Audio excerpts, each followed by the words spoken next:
Hey guys, Ivy here for another Tarot Tuesday. Feeling really subdued today. Like I really want to go home and sleep. All right, let's see what the cards got for us.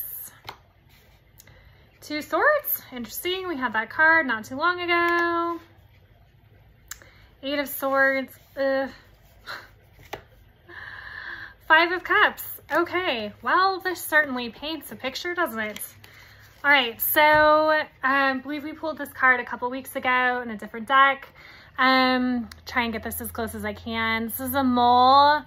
As many of you guys know, moles that live underground don't have the great vision that above ground animals do because they don't need it. You'll also notice there's a bit of a moon at the top of the card here. So when we pulled this card before, it was in the traditional like Rider-Waite deck, and in that card there's a woman holding two swords. She's blindfolded, there's water in the background and a moon up above. And again, I just feel like this deck just perfectly captures the essence of all of these really traditional symbolic human experiences. So this card again represents being in what seems like a bit of an impasse, where you could think about things in one way or you could think about things in another way, but neither path A nor path B feels particularly awesome. They both just kind of suck. And because this is a sword card, this is about trying to think your way out of a situation where in actuality, we need to feel and intuit our way through. And so just the same as the other card we pulled a couple weeks ago, the purpose of this moon in this card is to represent our intuition and using that to help guide us in situations where we're experiencing a lot of ambivalence or we feel really stuck. We don't know which path to take or where to go or how to think about something one way or the other. We got to get out of our heads and use our emotions and our intuition to kind of show us the way. Yuck, I do not like that this card follows on the heels of that card. Okay, we've got the Eight of Swords here. You'll notice there's a little critter hiding behind this cactus, and there is a bird of prey circling above. Again, being in the Sword of Suits, this is all about our thoughts, the way we think, the way we are conditioned to think. And this card in particular, the Eight, is all about self-imprisonment and self-induced limited thinking, and could be a sensation of powerlessness, helplessness, defenselessness. And really the core key here is it's in your head and it's self-imposed. So if you are really stuck and having a hard time thinking your way through, drop into your intuition, drop into your feelings, remind yourself there's always a third option, right?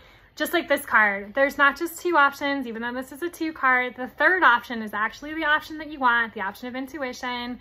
And I think this card is coming right in the heels of that, reinforcing this message. If things look bad, if things feel bad, if things in your head are feeling really scrambled and overwhelming or confusing, or you're having a lot of self-defeating thoughts, you're being really hard on yourself, all that old past conditioning's kicking into gear, remind yourself that it's old past conditioning. And again, get into your body, get into your heart, get into your soul, and feel through what's actually happening, because that's usually when we start to see, oh, there's a third option involved. I especially don't like that this card is the third card we pulled today. This is the Five of Cups.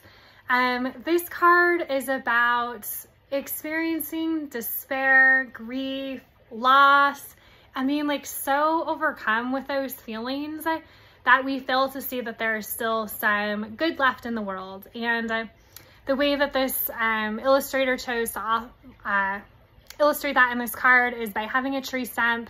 There's been a fire that's come through, it's burned the forest down. You could definitely get consumed with how sad and tragic it is that the forest burned down.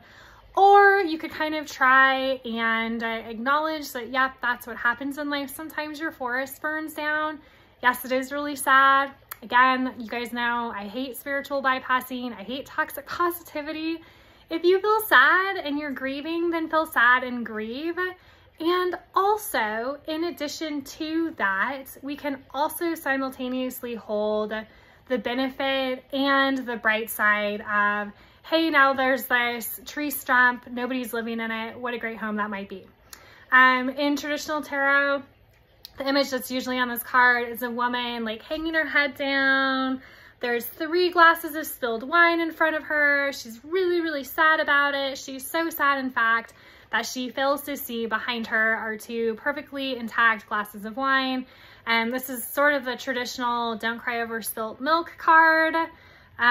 So if you are really feeling stuck and like you don't know what to do and you're getting caught in your head about it and everything's looking really bad, you know, just feel sad about whatever situation you are finding yourself in, grieve whatever situation you're finding yourself in, so that you can move that experience through your body, you can move all of that energy through your energy systems, and then get back to being grateful, because there are many things that are still right with the world. So, woo, heavy. This is heavy again this week. Hope everybody's doing well out there, and we'll talk to you guys soon.